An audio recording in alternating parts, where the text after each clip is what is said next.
Bom dia para quem é de bom dia, boa tarde para quem é de boa tarde, boa noite para quem é de boa noite. Vim fazer mais um dia de tratamento, que estamos tentando cicatrizar isso mais rápido à força, para fazer minha viagem tranquila e sossegada. E voltar renovada, né, gente? Daquela terra que nenhum pincel e nenhuma tinta nesse mundo pode pintar. Então vamos lá, como conheci Maria Padilha? Dona Maria de Padilha, esposa e amante de Dom Pedro I de Castela, o Cruel, rei de Espanha. Considerado o Cruel e morta envenenada pela sua sogra portuguesa Maria de Portugal. Bem, são tantas Marias de Portugal, né, conquistando o mundo por aí. Então vamos lá, como conheci Dona Maria Padilha de Sevilla? Eu morava em uma casa de 7 mulheres. Não era totalmente 7 porque tinha um quarto, tinha o quarto 1, o quarto 2, que foi arrendado para um casal de homossexual, um português e um brasileiro. Tinha uma semaninha que estavam lá, mas já estávamos interagindo os dois. E eu convivia com mais 7 mulheres nessa casa. O meu quarto era o número 3. Tudo tem um sentido, tudo tem um significado, tudo, até os números. Até uma formiguinha que tu vê passar. De repente, assim, você tá na pia, tem ali uma formiguinha, ela quer te dizer alguma coisa, uma aranha, uma mosca, uma abelha, qualquer coisa quer te dizer qualquer coisa, nada e ninguém é por acaso nessa vida. Então eu morava numa casa de 7 mulheres. Porém, eu já desconfiava que tinha alguma coisa errada, porque eu interagia com todas as meninas da casa, mas eu sentia que eu não era muito bem-vinda. Esse é mal também de pessoas que têm essa entidade como sua guardiã na Terra, porque você é um bocado odiada pelas mulheres. Elas olham para você como se você fosse uma ameaça para elas em qualquer situação. E nisso elas não tentam, mas elas não conseguem também entender e nem explicar. E nisso elas começam a te atacar de uma forma direta ou indireta, querendo ou não. Mas isso é a espiritualidade que ainda está ali trabalhando e muita gente não sabe do que se trata. Só que elas não entendem que quem gosta de Dona Maria Padilha de verdade e se aproxima dos filhos dela de verdade, tem toda sorte com ela. Porque são entidades que favorecem a você e aos que estão à sua volta, que gostam, que você traz ali no coração, que você sente que gosta de você. Então são entidades que favorecem não só a ti, mas tudo à sua volta, todos à sua volta. Mas é como ela disse, né? Eles conhecem, eles sabem quem gosta de verdade ou não. Eles sabem, porque nós podemos ser enganados, manipulados, podem nos contar mentira. Nós podemos não ver, não ouvir, não saber, não sentir, mas eles podem ouvir, porque Deus Todo-Poderoso vê tudo, sabe tudo, ouve tudo que você não ouve, sabe tudo que você não sabe, pode fazer por ti aquilo que você não viu, que você não sabe e que você não pode. Então Deus, na sua infinita sabedoria, com toda essa hierarquia que Ele colocou para trabalhar para nós e nós para eles, porque é uma troca, tudo é uma troca. Enquanto você faz o bem, trabalha com essa energia para o bem, você também está trocando com eles, está ajudando com que eles evoluam mais. Quanto mais você tenta jogar eles no buraco, mais também você é cobrado. E lhes são enviados outros em nome deles, que não são eles. Tá bem? Tem atirador de elite, tem a polícia de um jeito. Eles são polícias do plano espiritual. Portanto, analise por vocês mesmos e tire suas próprias conclusões. Então, eu morava num quarto de 7 mulheres. Vamos lá para o vídeo não ficar grande. Eu morava num quarto de 7 mulheres, não tinha o hábito de andar descalça e já estava observando. Há uns 2 meses eu não mandava dinheiro para minha irmã que estava com a minha filha. Não conseguia explicar o que estava acontecendo na minha vida. Engravidei 2 vezes nesse Portugal, 2 vezes eu estava para ir embora de Portugal, mas Deus assim quis para não me tirar do destino que Ele tinha para mim. Então eu morava nesse quarto com 7 mulheres, mas a gente interagia, trocava escovas de cabelo, trocava fazer unhas, trocávamos tudo, mas eu sentia que comigo não era de verdade, eu sentia isso.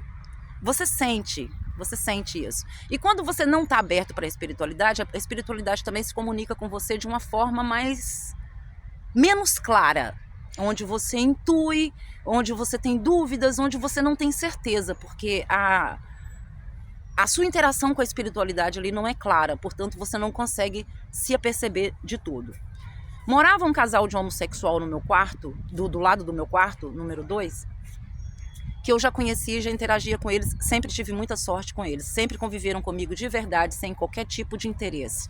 Tanto interesse em mim como mulher, ou qualquer um outro tipo de interesse de inveja como mulheres, ou qualquer coisa. Eu tenho muita sorte com eles, gosto muito deles. E sei que gostam de mim também.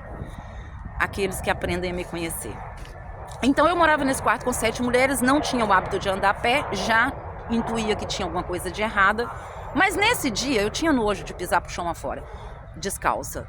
Só que a casa de banho, o banheiro era um bocado longe. Para eu ir no banheiro, eu tinha mania de lanterna, porque eu já sentia coisas me perseguindo. Então eu tinha mania de lanterna. 18 horas eu não saía mais aqui em Portugal.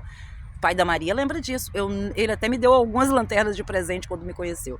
Então eu não saía mais do quarto.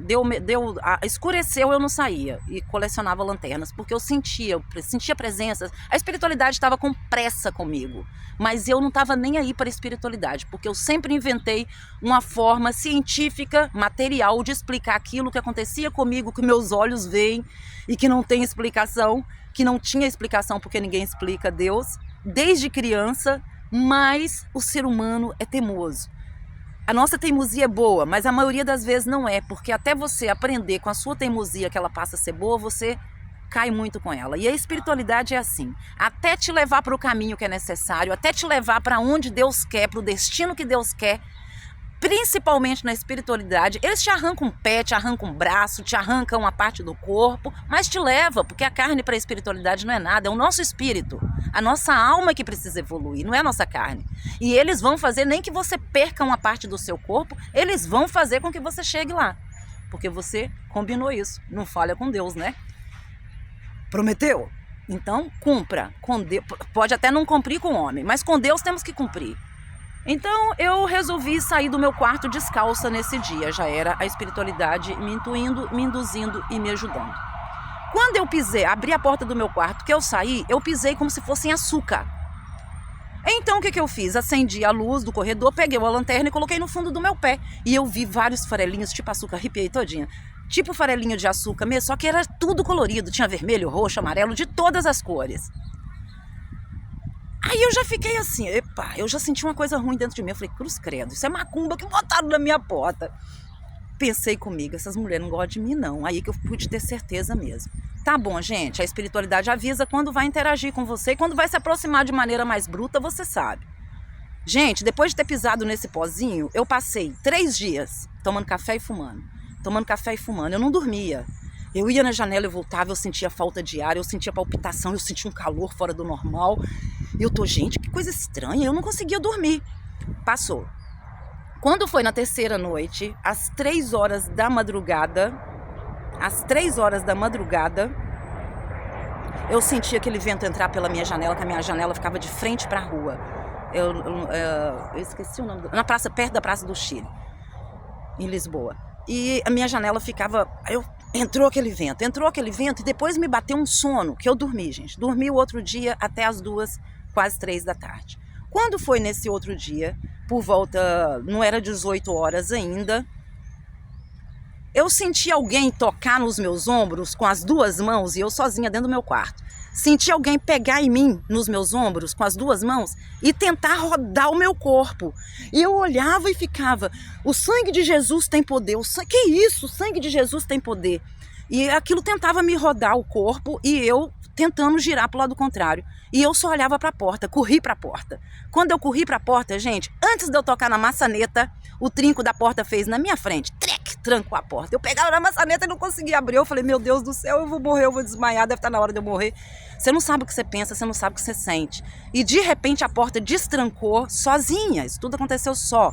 A porta se destrancou e eu consegui chegar no quarto dos meninos e gritei, Eduardo, pelo amor de Deus, o que está acontecendo? Quando eu entrei no quarto deles, que o Eduardo me abriu a porta, eles estavam a brigar de facas um com o outro, mas eu estava ali praticamente domada pela Dona Maria de Padilla, então eu não percebi o que acontecia à minha volta, porque eles brigavam de quase derrubar o quarto e a casa inteira ouvia. Dava casa de polícia. Então, eu consegui abrir a porta. Quando eu consegui abrir a porta, eu olhei para a cara dele assim e dava cada gargalhada. E ele olhou para o namorado dele e os dois começaram a sorrir, o outro largou a faca e começaram a se abraçar. E ele me acompanhou, ele já entendia o que era, porque ele depois me mostrou que ele tinha 3 furos, que ele fez um pacto com ela, eu não sei se é com ela, porque eu não entendo tudo. Porém, ele sabia do que se tratava. Eu falei, eu não volto pro meu quarto sozinha. Eu expliquei para ele, falei, não vou voltar pro meu quarto sozinha. Ele foi comigo pro meu quarto, deitou. Eu falei com ele, olha, você não precisa ficar com ciúme não, mas não tinha, né? Todos eles aprendem a não ter ciúmes comigo, gostam muito de mim mesmo, aqueles que convivem comigo, graças ao meu bom Deus. Pelo menos com eles eu tenho sorte. Os amo todos que passou pela minha vida e que estão até hoje. E sei que ainda vem mais. Então eu chamei o Eduardo, falei, Eduardo, eu não vou pro quarto sozinha, vai pra lá comigo. E não parava de rir, gente, eu achava graça de tudo. Hoje em dia entendo por quê. O Eduardo, eu falei assim, Eduardo, eu tô com muito sono, isso era quase 18 horas. Eu tinha dormido das 3 horas da madrugada até aquela hora. Fui no quarto deles depois do acontecido sobrenatural comigo. Voltei e pedi o Eduardo, eu tô com muito sono. A espiritualidade te dá como se fosse um anestésico e te dá muito sono, para que você durma, para que eles façam o trabalho deles. Isso é normal. É como um sonho, projeção astral, é um monte de coisa. Saída do corpo, há vários nomes. Porém, com as pessoas assim, com a espiritualidade um bocado aflorada, isso acontece com você ali, você tá vendo tudo, só que você é como se você tivesse semi-consciente, ou às vezes até inconsciente, igual quando eu incorporei a minha primeira incorporação do orixá, eu fiquei completamente inconsciente. Dos outros pretos velhos, eu já fiquei mais ou menos semi-consciente. São espiritualidades. Parece que quanto mais alta a espiritualidade que trabalha contigo, mais inconsciente ela te deixa. Só que os pombagiras, os outros que vieram, eu fiquei assim, completamente consciente. Eu falava, não, meu corpo, e daqui a pouco meu braço ia, e eu não conseguia movimentar, e era aquilo, era ela. Mas eu tava assim, bem semi-consciente, conseguia compreender tudo. Outro vídeo para te contar da minha primeira incorporação. Então, eu deitei, o Eduardo deitou, né, na minha cama, que era uma cama de casal, casa das 7 mulheres. O Eduardo deitou na minha cama, que é cama de casal, em posição fetal virada pro parede, que ele ainda brincou comigo. Ai, mulher, deita pra lá então, porque se encostar uma na outra dá choque. E eu entendi, eu sei, respeito o lado deles. Então eu deitei também em posição fetal, como se tivesse ficado um espaço, gente, de quase 1 metro, sei lá, talvez, entre eu e ele na cama, sei lá, não sei, não sou boa de matemática não. Ficou um espaço grande onde cabia outra pessoa na cama entre eu e ele, porque ele é mesmo, esse negócio de encosta em mim não. Ele deitou em posição fetal virado pro canto da parede e eu deitei de posição fetal virada de frente para a porta, porque eu precisava vigiar tudo que vinha pela janela e que ia entrar pela porta. Eu queria dormir, meu corpo não aguentava, eu tinha que deitar porque era ela fazendo aquilo, mas ao mesmo tempo eu não queria fechar o olho, eu queria ver o que se passava. Gente, o Eduardo dormiu num segundo, eles apagaram o Eduardo num segundo, enquanto eu fiquei ali semi-consciente. Quando eu senti subir, como se sobe alguém no meio da cama, em cima da cama, quando você está deitado e você sente subir a pessoa, subiu entre nós dois, em cima da cama, foi nas minhas costas, do meu rim do lado esquerdo, e fez isso, do meu rim até o meu ombro, que eu estava do lado direito, desculpe, porque eu estava deitada virada para cá, então foi do meu lado direito. Então eu senti, na hora que subiu na cama, o Eduardo já estava apagado, não deixaram o Eduardo perceber nada. Subiram na cama, eu sentia, eu não via, mas eu via na minha tela mental que era uma mulher. E ela fazia assim, do meu rim do lado direito, aqui debaixo das minhas costas, ela fazia assim, ó. Até em cima do meu ombro. E desceu fazendo a mesma coisa. Parou. E eu tentava virar e eu não conseguia. Eu queria virar para trás para ver quem era que estava fazendo isso comigo. Que mulher era aquela? Por onde ela entrou? Porque eu não via a porta abrir. Aí eu não sabia mais ou menos, só que eu não aceitava. Então, quando parou de cheirar e veio com a tocha de fogo, na minha imaginação, eu creio que isso seja o batismo pelo Espírito Santo. Se vocês imaginarem, minha mão tá uma pedra de gelo.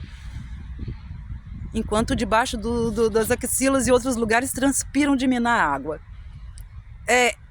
Eu acredito, na minha forma de pensar e de entender as coisas, que esse é o tal do batismo do Espírito Santo. É quando você está pronta para viver a espiritualidade e eles te batizam. Então eu sentia, depois daquela cheirada subida e descida, eu senti quando ela veio subindo com a tocha de fogo, como se tivesse um cabo, gente, de um palmo, e depois desse palmo de madeira era a tocha, mas ela não encostava a tocha em mim. Ela subiu a tocha, ela subiu a tocha do lado da minha cintura até cá em cima no meu ombro, na parte de trás, e desceu com a tocha, como se fosse uma distância de 2 dedos. Como massa combustão que o pessoal usa, uma distância de 2 dedos para o fogo não pegar em mim, mas aquele calor aquecia aqui ao meu lado. Passou, gente. Acordei, não sei o que aconteceu depois, apaguei. Quando eu acordei, eu só olhei, nós acordamos juntos, eu só olhei para o Eduardo e falei assim, Eduardo, pega dinheiro na minha carteira, vai lá embaixo e me compra 3 garrafas de cerveja. Eu não bebo. Minha família sabe, para quem me conhece, eu fumo meu cigarrinho. Mas não bebo, não gosto de bebida alcoólica. E ele disse, Cláudia, a garrafa de cerveja aqui é de 1,5 litros. Eu não lembro de ter bebido. Não gosto de bebida, nunca gostei. Quem me conhece sabe disso. Eu bebi 4,5 litros de cerveja. É como se eu não tivesse bebido nada. Ele falou, aquilo não era você que estava bebendo, era ela. E eu falei, pelo amor de Deus, me ajuda. E minhas costas queimava. E eu falei, me ajuda, pelo amor de Deus, me ajuda, pelo amor de Deus. Depois ele veio, me mostrou as 3 marcas que ele tinha, falou, eu já sei o que está acontecendo com você, relou as costas, sendo as minhas costas, e a espiritualidade dele é forte, mas ele ainda não sabe utilizar bem. Pensam que a espiritualidade é para outra coisa ainda. Espero que ele esteja bem, espero vê-lo um dia novamente, porque eu gosto muito dele, peço a Deus para colocar ele no meu caminho novamente. Ele tem uma mancha tipo Eric Johnson. Então, eu tomei 4,5 litros de cerveja, fumava, depois não lembrava, era de nada. Nada. Daí ela começou a aparecer no meu quarto atrás da cortina. E eu corria, gente. Eu ia pro banheiro correndo. E ela kkkk. A risada dela nem sempre é boa, porque a risada dela ali é para espantar coisa ruim. Muitas das vezes. E ela me dizia, eu não quero te fazer mal, eu não vou te fazer mal. Mal quem mandou te fazer foi a menina do quarto 7, que eu não vou dizer nome de ninguém aqui. Então eu sabia que ela estava falando a verdade. Ela colocou aquele pozinho ali, ela mandou eu vir. Só que eu vim verificar se podia mandar um trabalhador, olha a voz da espiritualidade. Eu, Maria Padilha, vim verificar se eu podia mandar um trabalhador para fazer o trabalho que ela queria. Não é ela que faz. Trabalho sujo não é eles que fazem, não. Isso é com outros, mas tem que ter autoridade deles, isso é hierarquia, eles estão acima de outros. Então, se eu merecesse, ela podia mandar me entregar aquilo. Só que não me entregou, porque ela disse, você está marcada e nós não podemos fazer nada. Nós não podemos fazer nada. É você que pode fazer, por você mesma, tanto bem quanto mal. E ela começou a me convencer com essas palavras. Só que aquilo me dava medo, porque no meio das palavras ela dava cada gargalhada que era de tremer, parecia um terremoto. Tinha 2 meses, gente, que Deus nunca me deixou passar fome nem falta de nada. Porque rico não é quem tem tudo, é quem não falta nada. Tinha 2 meses que eu não conseguia mandar dinheiro para ajudar minha irmã, que estava em entroncamento com a minha filha, que agora está no Brasil. Tinha 2 meses que eu não trabalhava, eu não pagava a renda do quarto. Graças a Deus que o dono lá me conhecia, sabia que eu era uma galinha, tipo uma galinha dos ovos de ouro, por isso que eu chamava muita atenção e matava os outros de raiva. Porque eu sempre acreditei nesse bem maior e fiz o bem, então eu recebia o bem, mas é porque eu fazia o bem. E tentaram me travar. Deus não me deixou faltar nada, mas ele deixou com que tudo isso me acontecesse durante 2 meses para que eu chegasse até Maria Padilha chegasse a mim e minha vida se transformasse a partir disso. E me mostrar que tem gente ruim. E tudo aquilo que aquela moça fez comigo, ela começou a passar em 2019, porque eu acompanhei, porque Deus disse, veja com seus próprios olhos o salário do ímpio e do justo. E eu vi tudo aquilo que me desejaram, que fizeram para mim naquela casa, ela passou pela situação e foi bem pior, porque foi numa época de crise aí dessa pandemia e tal, e tudo isso. E eu acompanhando tudo, ela está no mesmo lugar, na mesma situação. É complicado, porque a gente é que tem que saber o que faz para poder receber, não é verdade? É assim, gente, a espiritualidade não brinca, porém, não brinquem também com a espiritualidade, porque a espiritualidade não é brincadeira. Nem que tenha que te arrancar um pedaço do corpo para te levar onde é preciso, eles te levam. E foi aí que ela me convenceu, que ela veio para me ajudar. E aí, ela passou a fazer parte da minha vida. Então, ela me levou numa loja e falou comigo, entra aqui, eu sou essa. E me fez comprar um bonequinho dela. Eu comprei o bonequinho. Eu falei, todos agora que eu ver, eu vou comprar os bonequinhos, que é para não esquecer de vocês mais e nem o nome. Isso não é adorar a imagem. Nós temos imagem de Jesus. Todas as religiões usam alguma matéria, como a água, como um tecido, como qualquer coisa, gente, para ajudar as pessoas a se agarrar à matéria, a ter mais fé e até levar uma cura. Portanto, não é adorar uma imagem. Mas como nós usamos a imagem de Jesus Cristo até na mente, nós usamos a imagem até na mente, é aquela imagem que vai te erguer. Que a igreja não é feita de matéria, de tijolo, nós não usamos ela para erguer nossa fé. Então é isso. Foi assim que conheci Maria Padilha. Não usa ela para fazer mal, não, porque ela não é brincadeira, não, hein? Não é brincadeira. E em relacionamento, eu costumo dizer, já tem muito tempo que Deus a tenha, desde quando ela estava cá na Terra, cumprindo a sua linda missão. Quem não ouve Maria Padilha no início do relacionamento, ouve Marília Mendonça no final dele. Porque uma é a rainha da sabedoria e a outra é a rainha da sofrência. Porque é só no sofrimento que o ser humano acorda e se levanta. Beijinhos e agora eu vou para minha consulta. Até uma próxima nesse lugar lindo e maravilhoso que Deus nos deu para viver. Agradeça o sol, o seu respirar, o seu acordar, a sua vida. Mais um dia, você tem mais um dia para fazer certo o que fez de errado ontem.